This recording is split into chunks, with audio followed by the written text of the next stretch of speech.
Welcome to On Cooldown, the weekly WoW news show right here on Marcelian&Online. In today's episode, we have World First Mythic Race is still not over and Azara is getting fixes left and right. Will Method win? Do they have some special secrets to their success? I hope so, because otherwise this would be very clickbaity. Frank Pearce left Blizzard last week, another founder on a separate path than the amazing company who announced their new direction when it comes to game design. Mobile! Hotfixes, bugs, tank threat, and did you know that the Mantle of Ceremonial Ascension did not drop from Titan Residuum due to a bug? If you're a Shadow Priest, you definitely knew.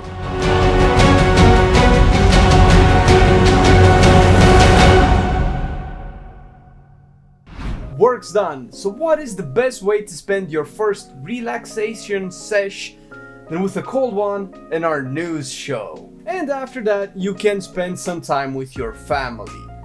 But priority is important. Double. This past week has been a quiet week as far as news are concerned, mostly because the Mythic Race still has not concluded and it might look like it will not finish by the time we are done with this video, which is great when it comes to consistency. I love this. It's an awesome thing for the game. Brings a lot of awareness, and as it stands, there are 10 guilds currently on Azara, and each one has a different approach, strategy, spec, compositions, and such. What do these guilds do more than other guilds? Do they have secret strats? Well, considering that most of the top, if not all of the top guilds are streaming their progress, it's difficult to call anything a secret. But they do have their own methodology when approaching the World First race, and it mostly boils down to something akin to work ethics. Yes, I said something weird associated with a video game, huh?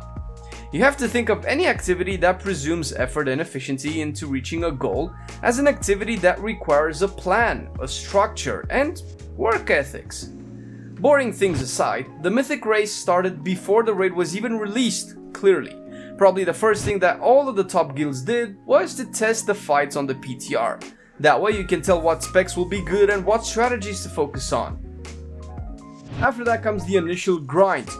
Fuck yeah, azerite baby, woo! Yup, top guilds have their players keep at least 2 specs or classes on a raid ready level in case a certain fight might demand a certain spec. Every little advantage gives you the edge to clear the boss maybe 1 minute earlier than someone else. One thing that Method does, and it's what got them the world first on Cocoon if I'm not mistaken, is that they don't extend the raid lockouts. This is not something particularly new, but certain guilds reached the final boss in the first week and decided to extend their lockouts. By doing this, you don't have to re-clear the raid after the reset, but you also miss out on the new gear. Not to mention that in 8.2 this is even more damaging since you miss out on the reliquaries that upgrade the raid essence as well. Earlier this week they were gearing in heroic by doing splits based on armor type, a raid full with clothies, another with leather, and you share and swap loot to the raiders and get them that gear way faster, in heroic raids of course. It would take us normal folk a whole raid tier to get what Method and other guilds probably got into resets. Ashbane was a boss that was approached with 3 tanks by certain guilds. Limit used the Pally tank to soak almost if not all the bubbles. At the same time, Method rolled with only 1 tank on Zakul, making Sko sit out for the fight, farm mana pearls, and still get more views than 90% of WoW streamers combined. Definitely not salty at all. And to top it off, as they are progressing on Azara, Method is going with only 2 healers. This is crazy! It's definitely interesting. Not to mention that the class stacking seems to have died down on Azara, where we can see a more diverse composition. A Red Paladin, a Frost Decay, a Beastmaster Hunter? To top it all off, the biggest secret that Method has for being one of the best guilds in the world is they give to the children. Aww. Pulling the heartstrings of viewers is the YouTube content creator secret. Jokes aside, Method has currently raised over $50,000 for the Save the Children Foundation. Holy mother of... Who the said gaming doesn't help people? It's very heartwarming to know so many people contributed to the cause, and from the bottom of my heart, as a fellow gamer, I would like to thank all of you nerds for having a heart. You're an amazing human being. Back to the order of the day. Frank Pearce left Blizzard last week. Well, who was Frank Pearce? Frank Pearce was one of the 3 original founders of Blizzard, together with Mike Morhaime and Alan Adam.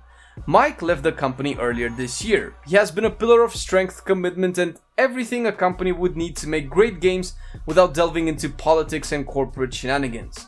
And what we have left is the wonderful Alan Adam, who was away from Blizzard for over a decade and came back, bringing us gems like this. In terms of Blizzard's approach to mobile gaming, many of us over the last few years have shifted from playing primarily desktop to playing many hours on mobile. And we have many of our best developers now working on new mobile titles. I purposely went into the Blizzard is dead, all is lost meme just to get the cat out of the bag. But it's not that simple. I don't think Blizzard is dead. I believe the original founders haven't been able to make their visions true for the game, maybe, and they left because of creative differences, which is pretty common and very understandable. Plus, the royalties are enough to feed them and buy me out of my parents' bedroom. It's getting hard, guys. I have to sleep with headphones on because apparently my parents are not that old yet. Blizzard is definitely changing, and it's something that we cannot stop, nor should we. The fools are learning from their fuck-ups, which is great as far as we are concerned.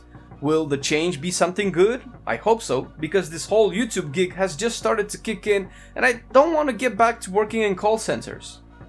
And if it doesn't turn out great, well... No king rules forever, my son. The game is fun now though, and every patch is getting better and better, so I'm leaning more on the positive side with a sprinkle of healthy skepticism. If you don't like skepticism but enjoy the hell out of salt, come see us stream and develop kidney stones, trying to pug our way to higher Mythic Plus keys. Twitch.tv/MarcelianOnline is the place to be if you want to talk shop. Hotfixes, and wait, don't go away! No, because you might want to hear this.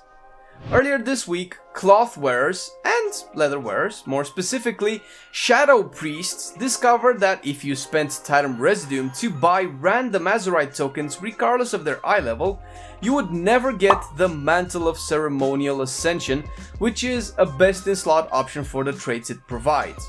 One player tested this by buying a buttload of cheap 415s and not getting a single piece of the above mentioned. Blizzard confirmed this as a bug and they worked on it. Now the bug should be resolved, and if you wasted any Titan Residuum before yesterday trying to get these shoulder pads, then make an in-game ticket and the GMs will refund you the wasted Residuum. Again, this is for the cloth piece Mantle of Ceremonial Ascension and leather piece Mantle of Fastidious Machinations. Another bug that they are working on is tank threat. Specifically Guardian Druids, which seem to be the most affected of the bunch. If you played your bear in dungeons recently, you might have noticed you were losing aggro more often than before, and we didn't even have Skittish yet. The hotfix they are working on, which hasn't been publicly confirmed as resolved yet, is giving tanks extra threat per essence slot unlocked to counteract the increasing DPS output of players that have stronger and stronger essences. And since we are on the topic, earlier this week we had our first +20 mythic cleared, followed by multiple other +20s. The comp the guys had was comprised of Prot Warrior, Resto Druid, Windwalker Monk, Havoc Demon Hunter, and Outlaw Rogue. The meta seemed to remain similar to last season, with maybe a slight focus away from Rogue stacking. Even after the nerfs, Prot Warrior is doing strong, as I predicted, while Resto Druid is proving to still be the best healer for dungeons due to its kit. We are seeing more and more hotfixes this week to the raid. Frenetic Charge from Queen's Court has been fixed, since it had times where it would not deal its damage properly. It did enough to kill me when I had to soak it though. More and more Azara nerfs as the Mythic Race goes on, tuning it down. Charge Spear and Arcane Vulnerability are but a few of the mechanics addressed since the raid was released. If you played any 10 or higher keys this week, you encountered the Beguiling and Sanguine affixes. Well, rest assured that the emissaries will no longer be affected by Sanguine and most likely any other affix whatsoever. We had this with Reaping as well, so it's not a surprise it's happening for this season as well. Essences received hotfixes as well. Purification Protocol will no longer trigger death affixes such as Bolstering, Bursting or Sanguine. Fixes like these are a lifesaver since the small chance of an insta-kill can cause a lot of chaos when your tank is planning on positioning the pack and all of a sudden one mob dies and messes up the tactic. The more I play this patch on a few characters, testing traits and essences, the more I find the system enjoyable. Maybe it's not the best, maybe it cannot compare to stuff we had in the past. But if I wanted that, I would play on private servers, and this might be a shitty argument. Don't get me wrong, I want the game to do better and not make shitty systems like the azerite trait unlocking we had until 8.2. And yes, I particularly enjoy the trait system now, the way you can mix and match traits as a mini pseudo talent build. The system where you have to re-unlock traits in a higher eye level piece was the shit part that we can all agree we are glad it's gone, and Blizzard admitted to this as well. But now we have a lot of progression paths for our character. The neck high level that simply gives stats, traits you can collect and make builds with, essences that you can again mix and match to get different effects for each spec. Not to mention the loot table is a lot more colorful this patch. We have the benthic gear, which is stupid, but at the same time interesting that it can compete with certain raid items. It has restrictions, which is great, and I love that I have to keep multiple gear pieces and decide which to use in each situation. Let's be real here, compared to stat sticks and maybe one interesting effect we had until 8.2, this is a huge upgrade. The most exciting part is that with each new patch, these things keep getting better, and honestly, for the first time in almost a year, I'm starting to get excited for WoW's future again. Like really excited, because I said how cool 8.1 was in the past and how cool 8.2 looked as well. I'm not saying the game is saved, or it's better than past expansions. That's for loud people to say. I'm saying that it seems the devs are starting to give a crap because, let's be honest, they kinda have to. And this might be one of the reasons I'm not super sad to see more and more of the founders and devs leave, since it doesn't mean WoW is dead. It has a long way to go before it becomes what we hope it will, but at least it seems to be going in that direction for now. We do these shows every week, so if you enjoy my self-deprecating humor sprinkled with a little bit of WoW news, then tell the last girl I went out with because she was just not getting WoW. Weird, right? Or watch the last week's episode. Yeah, I think that's better. Shout out to our Patreons for supporting our content. We appreciate and love all the support that we're getting, and if you want to join the team, then check the details below the video.